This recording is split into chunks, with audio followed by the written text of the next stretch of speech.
Hello guys, new ഇയറിൻ്റെ അന്ന് ഞങ്ങൾക്ക് എല്ലാവർക്കും കൂടെ എങ്ങും കുറ്റിയും പറിച്ച് പോകാൻ പറ്റാത്തതുകൊണ്ട് നെക്സ്റ്റ് ഡേ ഞങ്ങൾ എല്ലാവരും ഇറങ്ങി. സോ നിങ്ങളെല്ലാം ചോദിക്കേണ്ടത് മീനു എവിടെയാണ്, സ്ഥലം എവിടെയാണ്? എൻ്റെ വീടിൻ്റെ തൊട്ടടുത്താണ്.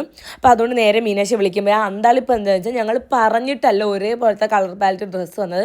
സോ അതിൻ്റെ ഒരു അന്താളിപ്പാണ് നിങ്ങൾ കണ്ടത്. ഞാൻ അവിടെ ഞങ്ങൾ കുറച്ച് ഫോട്ടോസൊക്കെ എടുത്തിട്ട് ഞങ്ങൾ നേരെ ഫുഡ് കഴിക്കാൻ വേണ്ടിയിട്ട് പോയി. മാളു ഞാൻ ഇന്നലെ ഇട്ട തുണി കഴുകാതെ എടുത്തിട്ടുണ്ടായിരുന്നു. കാരണം മാളിന് അങ്ങനത്തെ ഒരു സ്വഭാവമുണ്ട്. ഞാൻ ഇട്ട തുണി അത് കണക്കങ്ങിടുക. കാരണം അവൾക്ക് അങ്ങനെ പുതിയ തുണിയൊന്നും എടുത്തിടുന്ന ഇഷ്ടമല്ല, അല്ലെങ്കിൽ ഒന്നും ഇടുന്ന ഇഷ്ടമല്ല. ഞാൻ ഇട്ട് എന്താണോ അത് കണക്കങ്ങിടുക. പിന്നെ ഞങ്ങൾ ഡിസ്കഷൻ അവിടെ ഞണ്ട് പൊരിച്ചുണ്ടാകുന്ന പക്ഷേ ഓർഡറൊക്കെ ചെയ്തതിന് ശേഷമാണ് അറിഞ്ഞത്. സോ ഫൈനലി ഞങ്ങൾ ഫുഡ് കഴിക്കണം. അമ്മ ഇങ്ങനെ നോക്കുക, പക്ഷേ അമ്മയുടെ ചായ വരണുണ്ട്. അമ്മയ്ക്ക് ചായ കുടിക്കാത്തതുകൊണ്ട് ഭയങ്കര ബുദ്ധിമുട്ടായിരുന്നു.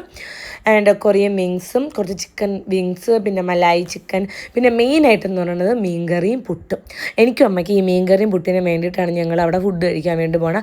മാളൂന് ഈ സിംഗപ്പൂർ ട്രിപ്പിൾ ചിക്കൻ ഫ്രൈഡ് റൈസൊക്കെ ഓർഡർ ചെയ്ത് ഫുഡ് കഴിച്ചു.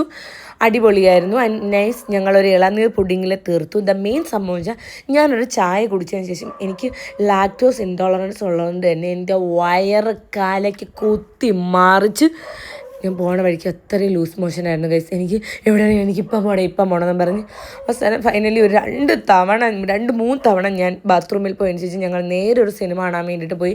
സർവ്വമായയാണ് കാണാൻ പോയത്. അടിപൊളി സിനിമയായിരുന്നു. ഫസ്റ്റ് ഞങ്ങൾ ഹാഫ് കണ്ട ശേഷം എൻ്റെ അമ്മയുടെ എല്ലാവരും എക്സ്പ്രഷൻ കണ്ടല്ലോ.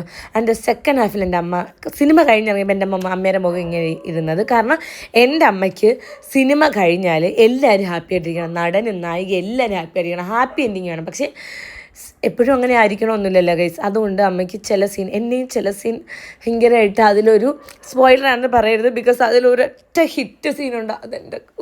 എൻ്റെ ഉയരങ്ങ് എടുത്തതിന് ഭയങ്കര വിഷമായി. സിനിമയായിട്ട് കാണാൻ ചില സമയത്ത് പറ്റൂല. റിയൽ ലൈഫിൽ നടന്ന പോകണമെങ്കിൽ കുറച്ച് നേരം ഇരുന്ന് മോങ്ങ് അതിനുശേഷം എണീറ്റിട്ട് സിനിമയല്ലേ എന്ന് പറഞ്ഞ് ആശ്വസിക്കാറുണ്ട്. ഞങ്ങൾക്ക് അങ്ങനെ ചെറിയ ഭ്രാന്തുകൾ എനിക്കും എൻ്റെ അമ്മയ്ക്കുണ്ട്. മാളുവിനൊന്നുമില്ല, എനിക്കും എൻ്റെ അമ്മയ്ക്കും. ഞങ്ങൾ പാരമ്പര്യമായിട്ട് കാത്തു സൂക്ഷിക്കുന്നതാണ്. ഇനി എനിക്കൊരു കൊച്ചുണ്ടായിട്ട് വേണം ആ കൊച്ചിന് കൊടുക്കാൻ വേണ്ടിയിട്ട്. സോ എൻ്റെ അമ്മ ഡിപ്രഷനിലൊക്കെയാണ് ഗൈസ്.